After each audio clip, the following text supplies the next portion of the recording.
Hey, I'm JP Warren. I'm not a pastor. I'm not a theologian. I'm just a guy figuring out his faith and finding out what's in the scripture keeps showing up in how I lead. This is Lead with Confidence. 5 minutes. Let's go.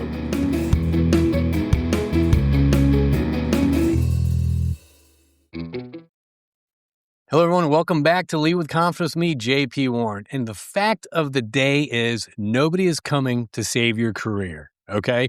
So this week, we've been talking about courage, right? How to walk into a room with executive presence, how to have those uncomfortable conversations. Now it's all about having the courage to get out of your ruts, to get out of your lane and actually level up.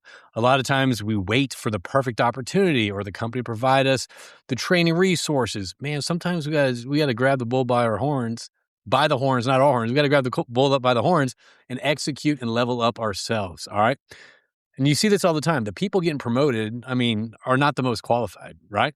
They're the ones that actually invested in becoming qualified before the job even opened up. So they got the track record, they got the certs, they got the experience, and everyone's always waiting, man, once I get to this role, then I'm gonna learn how to do this. Or worse off, right now in our industry, there's a lot of M&A going on. So a lot of times people are getting put into these new positions, right? Managing teams. They've never been a manager before. So they get in this role and they're just expected, hey, you've been at this company for 10 years, you should know how to manage, or you've been here for, 10, 15 years, whatever. You should know how to be a manager or a vice president or stuff like that.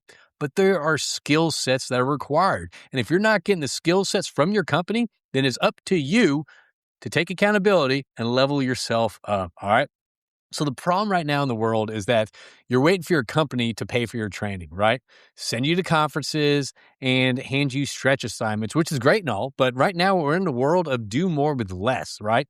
We're in a world of reducing expenses. We're in a world where conferences don't go that much. We're in a world where the training and development, skill set development of teams is being pushed aside for either saving costs or investing in other technologies like AI. All right. Another problem is you think investing in yourself is risky, right? But staying where you're at is actually riskier in a changing market. So if you're not learning new skills, and I think one of the most strongest skills that we can learn is our communication skills. I follow this one person, and again, this is part of me leveling up. I actually changed my algorithm on my social media accounts. Before it was, I'm not even mentioning it before, but whatever. Before it was whatever. Now it's a lot of leadership, communication, jujitsu, things like that. Actually, if I am scrolling, I'm actually picking up information. So one person I learned from is that you can be a 10 out of 10 person in your field. So a 10 out of 10 engineer, let's say, okay? And if your communication levels is a 3 out of 10, you're not able to connect with people, you're not able to influence people, you're not able to communicate the value or the direction, things like that. What do you think your limit's at? What do you think your ceiling is going to be? Your engineering skills or your communication skills, all right? And the third problem is you want a guaranteed outcome before you invest. So, okay, what's my ROI if I invest in this course? What's my ROI if I actually take the time, energy, and effort to actually start this skill course, okay? But leadership requires making bets on incomplete information, all right? So,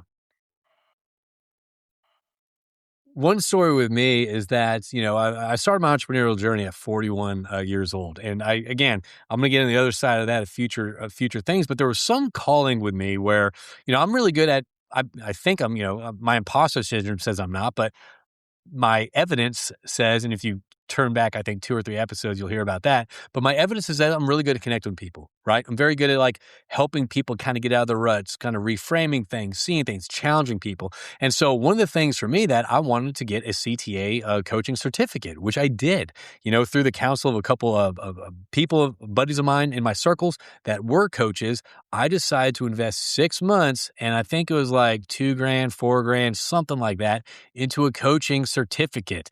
Now, before I even did this, one of my buddies that has a certificate said, dude, no one's even asked for my certificate, but it's nice to have just so, again, the imposter syndrome.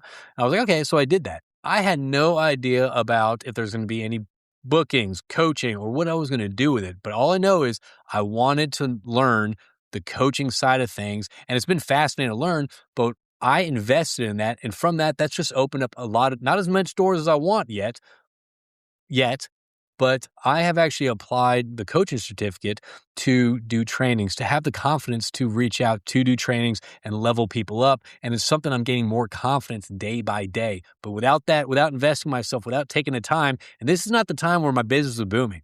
All right. There wasn't a lot of money in the bank, but I knew that I'd invest in myself to get those skills, to get that knowledge, to help people. And then you know what? It's gonna, hopefully this will pay out down the road. All right. So here's a little framework for you about personal investment in your skill set development. Number one, invest before invitation. All right. Spend your own money on the conference, certification, or coaching that builds skills for the role that you want, not the one that you have. Don't wait for the company budget approval. I think this is interesting. So, if a lot of people, they want to break into that C-suite or they want to break in that VP level role, and I saw, take a triangle and take another triangle and turn that upside down. On the left, the triangle, what is it? 90% of the conversations are mainly operation and 10% is financial. Once you get to the C-level suite, you flip that triangle around, 90% is financial and 10% is operations.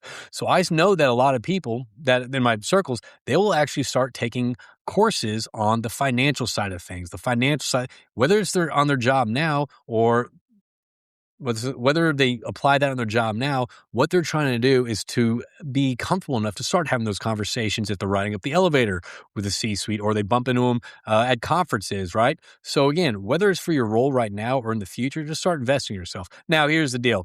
I don't think conferences are, and this is my personal thing, I don't think conferences get your company to pay for that. But when it comes to like your skill sets, there's YouTube out there, there's TikTok, there's Instagram, there's this podcast. There's a lot of great resources out there for you to actually level up your skill set. Okay. And I often encourage you to do this. If you do take a course or you do start learning a skill set or something you want to try it out. All right. Communication is a skill set. Okay. It can be learned, practiced, and mastered, just like golf. Just like any skill. No one was born an effective communicator. That's something that's learned, okay? The second thing, again, I just bleeding into this, is execute immediately. So once you start learning those skills, once you start learning those frameworks, start applying them today. The more you apply them today, the easier and more comfortable it's going to be for you tomorrow, all right? And the third thing is document the evidence that you are doing your training. So whenever you do get a certificate from Coursera or you do I'm not going to plug it now, but maybe I will, or one of my online cohorts, you get a certificate. So document that, promote that, store that in a bank where you actually come up and discuss that if a role opens up for you. All right. So what to do right now? The next time you say, man, I can't afford that training, ask yourself, can you really afford to stay where you're at for the rest of your career? So if you can, then don't get that training. But if you want something more, if you want to learn something more, contribute to different conversations, invest in yourself. The second thing is stop waiting for perfect time to do this. And this is something that everyone is guilty of. Everyone always waits for things to fall in line or the perfect time to do this. Oh, we got to do everything has to be set before we buy the house, or before we have children, before I take this role, before I get promoted here. Don't wait for the perfect time. I always say this. It's like planting a garden, right? Your network is not going to grow. Your network's not going to be there overnight when you need it. It takes time, energy, and effort, just like your skill sets. So start planning and betting on yourself early, all right? And ask yourself, right? What would someone already be doing? What would someone already be doing my dream job be learning right now? And I think right now, I'm guilty of this too. Probably a lot of AI, how to set up AI systems with your workflows and all that stuff. So even doing like an online simple thing about an AI training or communications or financial, whatever that is, start investing in yourself. The best investment you'll ever make is the one that you make in yourself. Thank you everyone for tuning in today, and we will see you on the next Lead with Confidence podcast. That's all I got for today. I'm figuring this out right alongside you. I appreciate you listening. And men, come join us at Exec Proof. This is resonating. Link in the description, and we'll see you tomorrow.